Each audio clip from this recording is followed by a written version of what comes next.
Assalamualaikum warahmatullahi wabarakatuh. Salam sejahtera untuk kita semua. Saat ini kita bersama Ahmad Ferdian, SFT FTR. Apa kabar Bang? Alhamdulillah baik. Lagi sibuk apa nih Bang?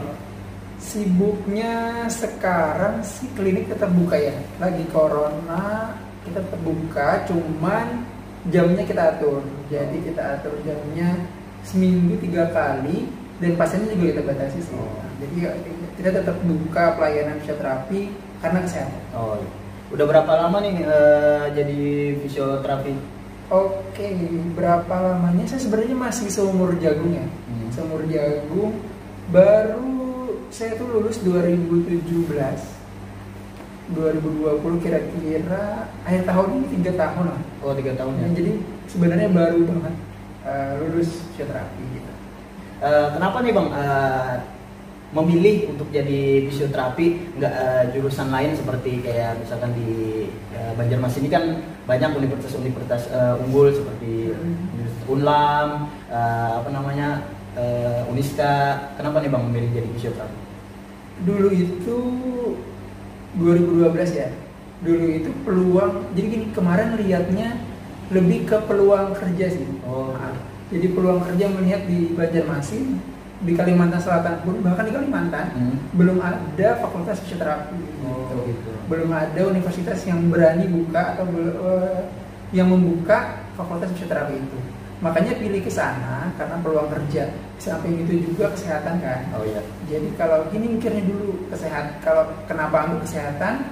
Itu selain kita dapat gaji, kita dapat uang dari treatment pasien, kita juga dapat pahala gitu. Oh iya. Karena kita merawat pasien. Soalnya banyak banget kategori-kategori pasien yang kalau fisioterapi itu. Gitu. Tadi kita kan banyak ngomong tentang fisioterapi. Kita mau nanya sebenarnya fisioterapi itu apa sih Bang? Oke, gini, bener-bener banget sih banyak teman-teman di luar sana itu yang belum tahu tentang fisioterapi. Fisioterapi itu secara dasar ya, saya menjelaskannya secara umum saja. Sebenarnya sama seperti tenaga medis yang lain, sama seperti dokter, perawat, dokter gigi, mereka semua punya keahlian. Misalkan dokter itu menyembuhkan pasien dengan obat, perawat menangani pasien dengan merawat, dokter gigi mengerjakan pasiennya dengan metodenya dokter gigi. Fisioterapi juga seperti itu. Kita mengerjakan pasien dengan metodenya fisioterapi. Metode fisioterapi itu ada latihan, ada electrical stimulation namanya, kemudian ada juga semacam pendekatan. Jadi latihan-latihannya ini macam-macam nih. Ada yang buat atlet, ada yang buat pasien kondisi kelainan saraf misalkan stroke, ada juga latihan untuk bayi. Jadi lingkup fisioterapi itu sangat luas gitu, dan metode penanganannya pun itu sangat luas sekali. Bisa juga untuk patah tulang misalkan, masuk juga fisioterapi. Jadi memang sangat luas ilmunya. Untuk itu dia dikategorikan berbeda. Jadi tenaga medis yang di rumah sakit misalkan ada dokter, kita kan di sini tahunya gitu ya. Iya. Ada dokter, ada perawat, dokter gigi, bidan. Nah, di Banjarmasin khususnya itu belum, masyarakat di luar sana masih tabu dengan fisioterapi. Iya, gitu. Makanya sebenarnya fisioterapi ini berkembang di Jakarta. Berkembang sekali di Pulau Jawa, cuma memang di Banjarmasin belum berkembang gitu. Jadi memang di Banjarmasin banyak yang belum tahu ya Bang tentang fisioterapi itu apa. Sebenarnya kalau cedera itu penanganannya kemana dulu, harus di fisioterapi atau ibaratkan kan zaman sekarang kan nih ada nih tukang urut habis cedera langsung ke tukang urut kan, itu ibaratkan harusnya ke fisioterapi periksa dulu kan. Kayak untuk ini Bang, kalau misalkan teman-teman nih berminat pengen seperti Abang nih pengen kuliah juga di fisioterapi itu bisa kuliah di mana ya Bang? Belajar atau di mana kayak gitu? Oke. Pertama, fisioterapi itu bukan diambil dari kursus. Jadi memang fisioterapi itu ada pendidikannya. Pendidikannya itu di Indonesia itu ada D3, S1, kemudian habis lulus S1 bisa ambil S1 profesi atau S2. Jadi memang ini adalah pendidikan dan ada kurikulumnya, ada SKS-nya, jadi tidak bisa diambil dari latihan bisa jadi fisioterapi gitu. Soalnya banyak di Jawa Tengah itu pengalaman saya juga banyak yang mengatasnamakan saya fisioterapi gitu. Padahal kalau kita tanya tentang dia sekolah di mana, dia bilang dia cuma ikut pelatihan gitu. Nah untuk masuknya atau universitasnya ya, di Banjarmasin sudah ada, namanya Politeknik Unggulan Kalimantan, itu di belakang Pik Futsal. Oh, di belakang Pik Futsal ya. Iya betul. Itu diploma 3 ada. Kemudian untuk S1-nya, kalau saya pribadi, itu di S1 Esa Unggul, Jakarta Barat. Nah, diambil S1-nya di sana. Selain di Jakarta banyak sih, ada di Makassar, di Bali, di Jogja, Surabaya, kemudian Solo juga ada. Oh, Solo juga. Tapi profesinya masih sedikit sekolahnya. Oh, gitu ya. Hanya beberapa universitas saja yang baru buka profesinya. Baru S2-nya juga sangat sedikit. Cuman ada 3 universitas kayaknya, setahu saya. Ada Udayana, UI sama UGM untuk ambil S2 fisioterapi. Sisanya sih kalau teman saya kebanyakan ambilnya di luar negeri karena memang lebih fokus di sana dan lebih berkembang. Oh gitu. Untuk minat sendiri itu di kampus abang sendiri nih, di Esa Unggul kan ya, itu banyak nggak yang minat yang ibaratkan begitu besar sama seperti Bang Ferdi yang jauh-jauh dari misalkan dari bukan kota besar, ya Banjarmasin kota, cuman mau maju kan dia sekolah di luar Banjarmasin. Ada nggak Bang dari misalkan dari daerah mana gitu yang ibaratkan pengen kuliah ke Esa Unggul? Okay. Malah sih ya, gini deh, kebanyakan itu yang ambil fisioterapi dari luar daerah. Oh gitu ya. Untuk Esa Unggul ya. Untuk Esa Unggul kebanyakan memang dari luar daerah karena mungkin juga mereka berpikir sama. Peluang kerja di daerah sangat terbuka untuk fisioterapi gitu.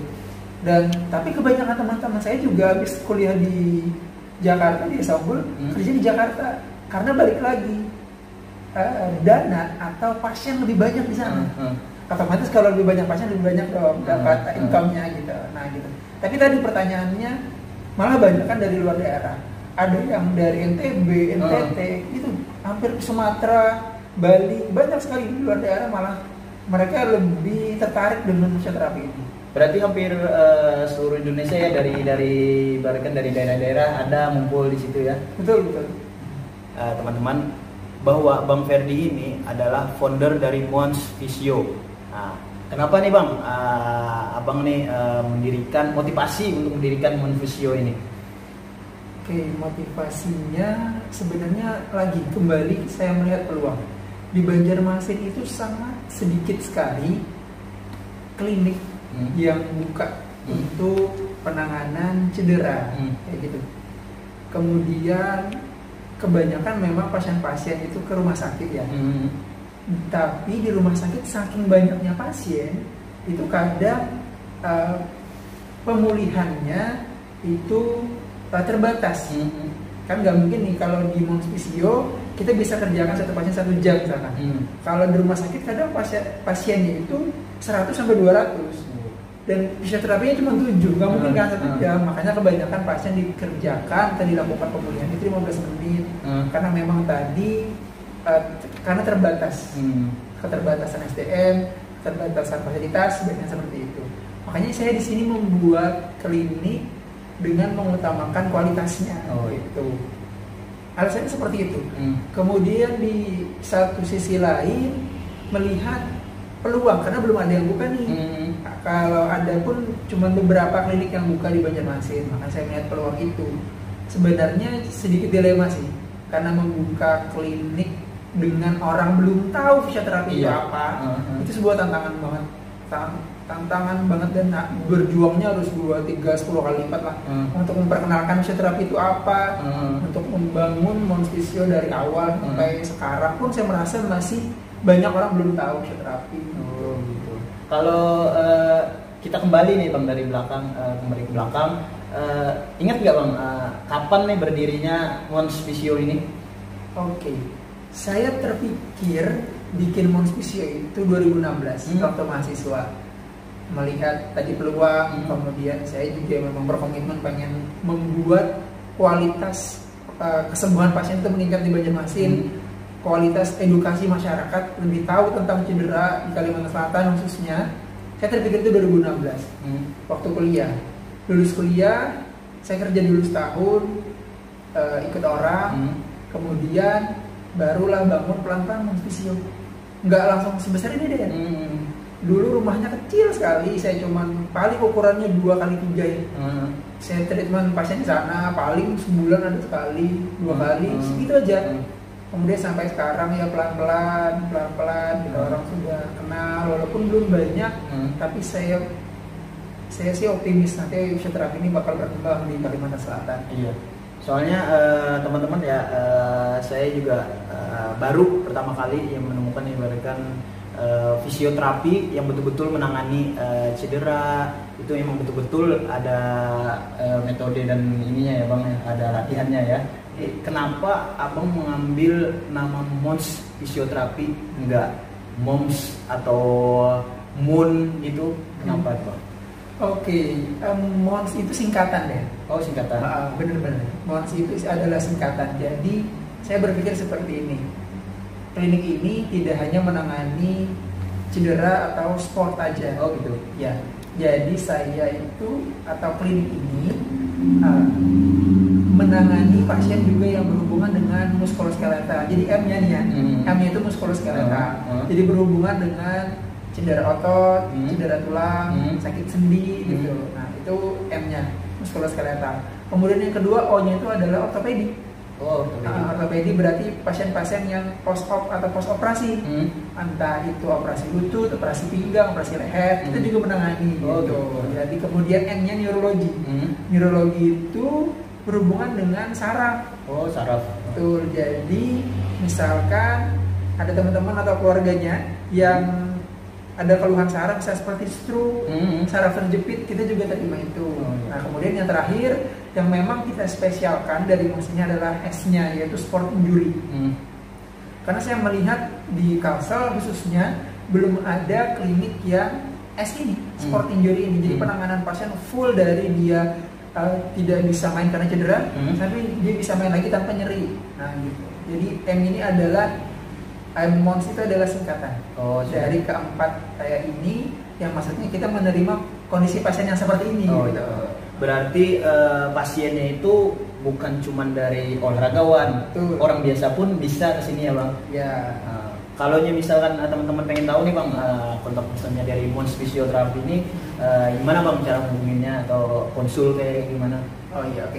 Jadi buat teman-teman yang mau konsultasi online, kita itu terima konsultasi online setiap hari. Banyak banget sih teman-teman kita yang nanya-nanya ya, tentang cedera ini, bisa kita jawab. Itu bisa langsung aja teman-teman klik di Instagram kita, itu @monsphysio, MONSPHYSIO, langsung klik di sana. Di sana juga banyak edukasi yang kita berikan. Kalau teman-teman pengen tahu tentang cedera, nah di sana ada lengkap pokoknya. Bisa request misalkan bang edukasi tentang cedera hamstring misalkan. Nanti kita buatkan fitnya pelan-pelan, soalnya kita harus cari-cari tahu dulu nih tentang penelitian sebelumnya juga. Nah gitu teman-teman, kalau pengen hubungin Mons Physio atau mau konsul yang cedera ataupun ya mencegah pencederaan, ya silakan hubungi kontak tadi. Teman-teman, ini info juga, Bang Ferdi ini adalah salah satu sport physio